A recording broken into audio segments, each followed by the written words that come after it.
వైఎస్ఆర్సీపీ అధినేత జగన్మోహన్ రెడ్డి తన రూట్ మార్చాలనుకుంటున్నారా? కూటమి ప్రభుత్వం వ్యూహానికి జగన్మోహన్ రెడ్డి కౌంటర్ ఇవ్వబోతున్నారా? అందులో భాగంగానే ఫిబ్రవరిలో జరగబోతున్నటువంటి అసెంబ్లీ సమావేశాలకి జగన్మోహన్ రెడ్డి హాజరవ్వాలని ప్రణాళికలను సిద్ధం చేస్తున్నారా అంటే అవుననే సమాధానం ఇస్తున్నారు కొంతమంది రాజకీయ విశ్లేషకులు. ఈ నేపథ్యంలోనే ఇదే అంశం మీద మనం విశ్లేషణ చేసుకుందాం. ప్రస్తుతం మనతో పాటు ఉన్నారు ప్రముఖ సీనియర్ జర్నలిస్ట్, ప్రముఖ రాజకీయ విశ్లేషకులు దుర్గాకుమార్ గారు. వారితో మాట్లాడారు. దుర్గాకుమార్ గారు నమస్తే అండి. కృష్ణ గారు నమస్కారం. మన వీక్షకులకు కూడా. జగన్మోహన్ రెడ్డి తన పంతాను మార్చుకుంటున్నారని, తన రూట్ మార్చుకుంటున్నారని, ఇప్పుడు కూటమి వ్యూహానికి ఆయన కౌంటర్ ఇచ్చేందుకు సిద్ధం చేసుకుంటున్నారని, అందులో భాగంగానే ఫిబ్రవరిలో జరగబోతున్నటువంటి అసెంబ్లీ సమావేశాలకు ఎట్టి పరిస్థితుల్లో జగన్మోహన్ రెడ్డి తన టీంతో కలిసి హాజరవ్వాలని ఇప్పటికే ప్రణాళికలను సిద్ధం చేసుకున్నట్లుగా కొన్ని వార్తలు వస్తూ ఉన్నాయి. ఏంటి సార్, ఏం జరుగుతుంది అసలు వైసీపీలో? ఇది ఒక రకంగా కృష్ణ గారు చాలా విచిత్రమైన పరిస్థితి. బయట వాళ్ళకి కనపడే చిత్రం వేరు, జగన్మోహన్ రెడ్డికి ఉన్న వాస్తవ చిత్రం వేరు. పొయ్యి మీద ఉన్న దానికి పొయ్యిలో పడిన దానికి పెద్ద తేడా ఏముండదు. ఇప్పుడు ఆయన వ్యూహం మార్చుకోవటం లేదు, ఏం లేదు. ఇప్పుడు మీరు అన్నట్టు మూడోసారి కనుక శాసనసభ సమావేశాలకి హాజరు కాకపోతే తనతో పాటు ఎన్నికైన 10 మంది కూడా అనర్హులు అవుతారు. తర్వాత ప్రజల ముందు అబాస్పాలు అవుతారు. మిమ్మల్ని మేము ఎన్నుకున్నది ఎందుకు? ఇప్పటికే అడుగుతున్నారు, మీరు శాసనసభకి ఎందుకు వెళ్ళలేకపోతున్నారు? బయట నుంచి గంభీరాలు పలుకుతున్నారు, దానికి ఉపయోగం లేదు. ఎవరమైనా ఒక వేదిక ఎక్కి మాట్లాడినప్పుడే కానీ ఎక్కడో చాటును కూర్చుని గడ్డలేసేవాడిని ఎవడో ఖాతరు చేయరు. బహిరంగంగా వచ్చి మాట్లాడాలి ధైర్యం కలిగిన వ్యక్తి. ఆయనకి ప్రజలు 10 మంది శాసనసభ్యులు ఇచ్చినప్పుడు శాసనసభలో కూర్చుని ఆయన ఏదైనా మాట్లాడితే ప్రజలకు కూడా ఒక గౌరవం దక్కేది. అంటే ప్రతిపక్షానికి సంబంధించిన ఒక వాయిస్ వినిపించిన తృప్తి ప్రజలకు ఉండేది. ఇవాళ కూటమిలో సభ్యులు తప్ప శాసనసభలో ఎవరు లేరు. అసలు అట్లాంటప్పుడు ప్రజలు ఏమనుకుంటున్నారంటే ఈ 11 మందిని కూడా మనం ఎందుకు ఎన్నుకుని ఏమి లాభం? వీళ్ళు ఇక్కడెక్కడ బయట తిరుగుతున్నారు. అసలు జగన్మోహన్ రెడ్డికి ఒక పులి అని చెప్తారు, ఆయన పులివెందల పులి అని. పులి ఎప్పుడైనా సరే తనకు తను పులి అని చెప్పుకోదు. పులి దాని ప్రవర్తనతో తను ప్రవర్తించినప్పుడే దాని పులి అంటారు. కానీ కాగిత పులికి మాత్రం అక్కడ రాయాలి ఇది పులి అని బోర్డు. అట్లా జగన్మోహన్ రెడ్డి గారు తనకు తను పులి అని చెప్పించుకుంటున్నాడు. కానీ పులి చేయాల్సిన పనులు ఆయన ఒక్క పని చేయలే. అసలు శాసనసభకి ఎన్నికయ్యి ఆయనకి ఏ మాత్రం కూడా అక్కడ అవమానం జరగలేదు, ఆయన్ని దూషించలేదు. తర్వాత ఇంకోటి ఏంటంటే అయ్యన్న పాత్రుడు గారు ఎప్పుడైతే స్పీకర్గా ఎన్నికయ్యాడో ఆయన ఒక బహిరంగ ఆహ్వానం ఇచ్చాడు జగన్మోహన్ రెడ్డికి. జగన్మోహన్ రెడ్డి వ్యక్తిత్వం అయ్యన్న పాత్రుడు గారికి తెలుసు. ఎందుకంటే అయ్యన్న పాత్రుడు గారు రాజశేఖర రెడ్డి గారి వయస్సు. అంటే జగన్మోహన్ రెడ్డి ఆయనకు కొడుకు వయస్సు.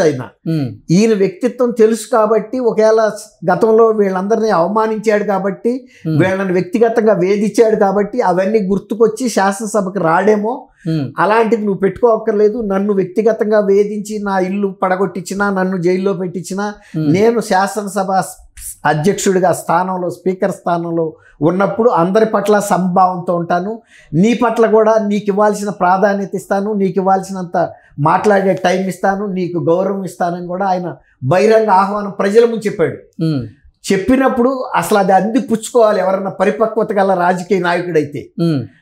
అంటే జగన్మోహన్ రెడ్డి ఫిబ్రవరిలో గనక అసెంబ్లీ సమావేశాలకు గనక హాజరు కాకపోతే ఆయన సభ్యత్వం రద్దవడం ఖాయమని, ఆయన మీద అనర్హత వేటు కూడా పడేటువంటి అవకాశం ఉంది అంటూ ఇప్పుడు ఆంధ్రప్రదేశ్ డిప్యూటీ స్పీకర్ అయినటువంటి రఘురామకృష్ణరాజు గారు చెప్తూ ఉన్నారు, కొన్ని వ్యాఖ్యలు చేస్తూ ఉన్నారు.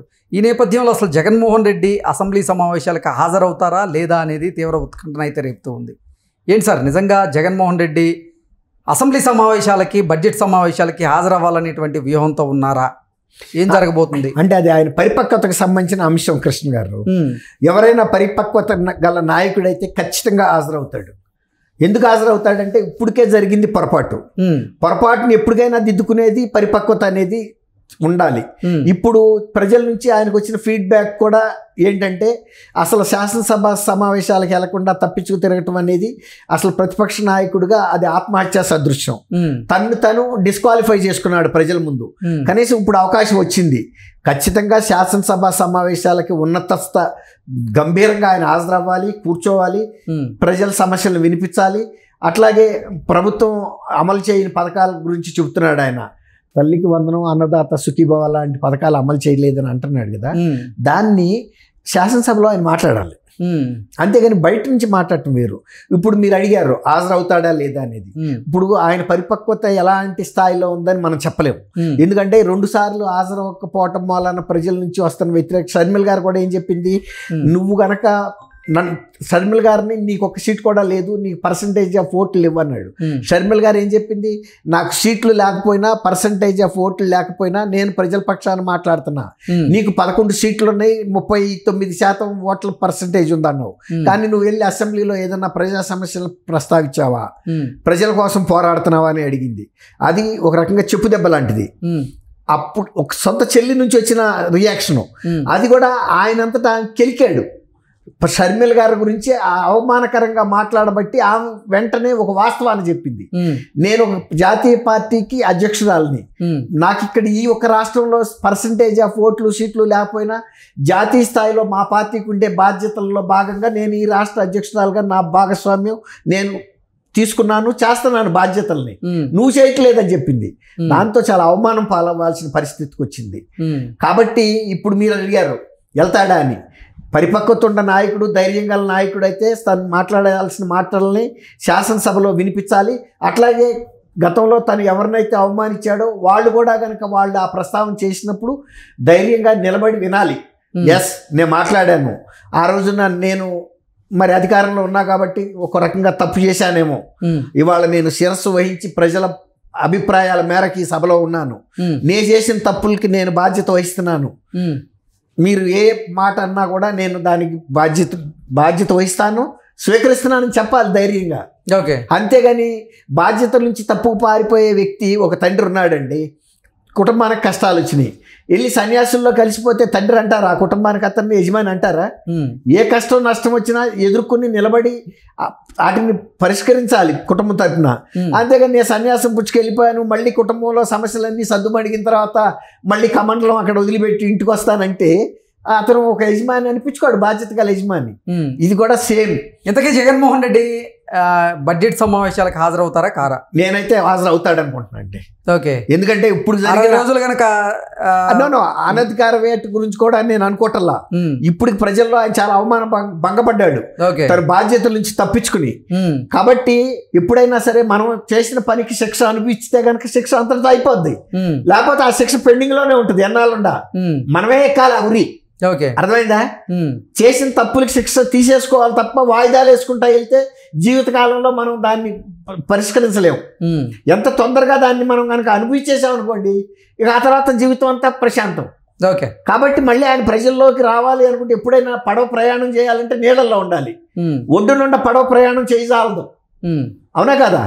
ఒడ్డు నుండి పడవ ఇంకా దానికి ఉపయోగమే ఉంది, నువ్వు ఎందుకు వేస్తా కదా?